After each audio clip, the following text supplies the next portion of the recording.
Quand je dessine, je pense à de la sculpture, il y a de l'espace, il y a du volume, il y a des choses dans l'espace. Et quand je fais de la sculpture, je pense au dessin. C'est-à-dire que l'un est toujours en relation avec l'autre. Une sorte de complémentarité, je dirais. J'utilise tout ce que je peux utiliser. Donc le bronze, l'aluminium, le papier, la terre, le verre, un crayon, un clou ou une perceuse. Je peux dessiner avec une perceuse et faire des trous. Je crois que j'ai aucune limite. Si je pouvais couler de la porcelaine, fondre de l'or, tailler des rubis, tout est utilisable. Tout est matière.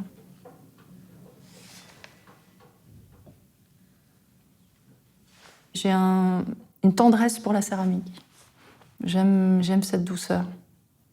De mettre les mains dans la terre, quelque chose qui a une place particulière. C'est pour ça que j'aime façonner les sculptures directement, les modeler, et non pas les couler, parce que j'aime bien l'idée d'avoir les mains dedans, et que ça vienne directement de mes doigts.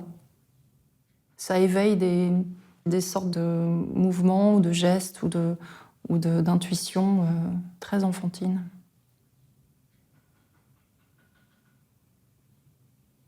Et le geste, c'est celui qui détermine le vocabulaire, qui va permettre qu'une chose apparaisse.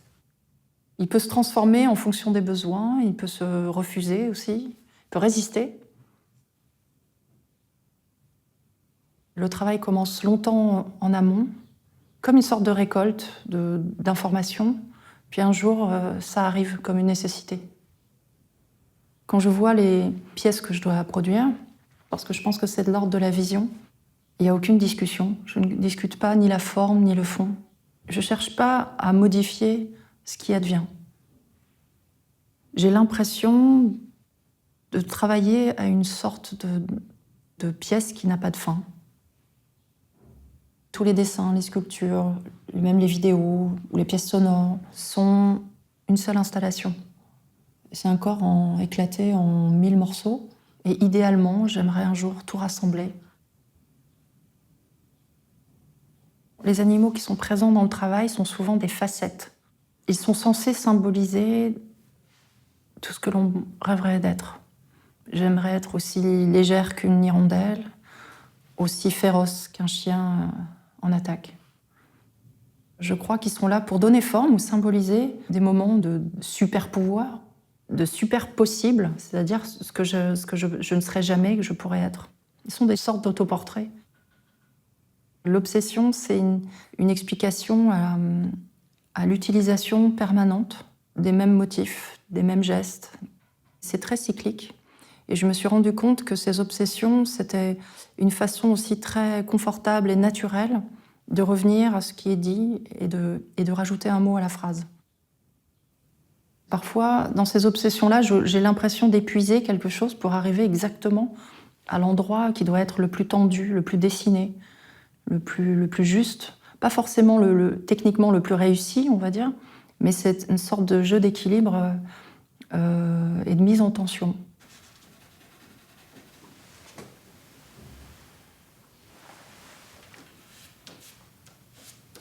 On cantonne le féminisme ou le féminin à des gestes qui sont des gestes forcément de la broderie, forcément de l'enfilage de perles, forcément à des images qui sont rétrogrades. Le féminin dans mon travail, il va se trouver dans les gestes les plus bruts qui existent. Dans celui de couler de l'aluminium, de défoncer les murs, de faire des dessins qui sont des vrais positionnements noirs, durs.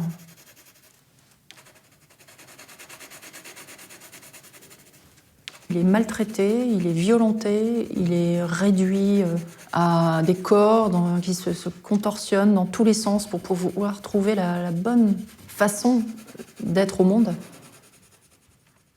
Ça parle de ce que je suis, de la place de la femme aussi dans ce milieu de l'art, la place de la femme dans le monde.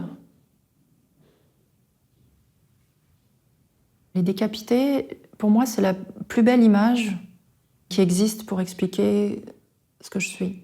C'est-à-dire que soit je suis une tête et je réfléchis et j'anticipe, je vois, j'entends, je parle, je respire, je sens.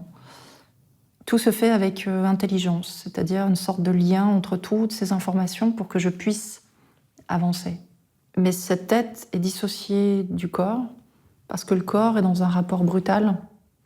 Et parfois, j'ai l'impression que je passe de l'un à l'autre.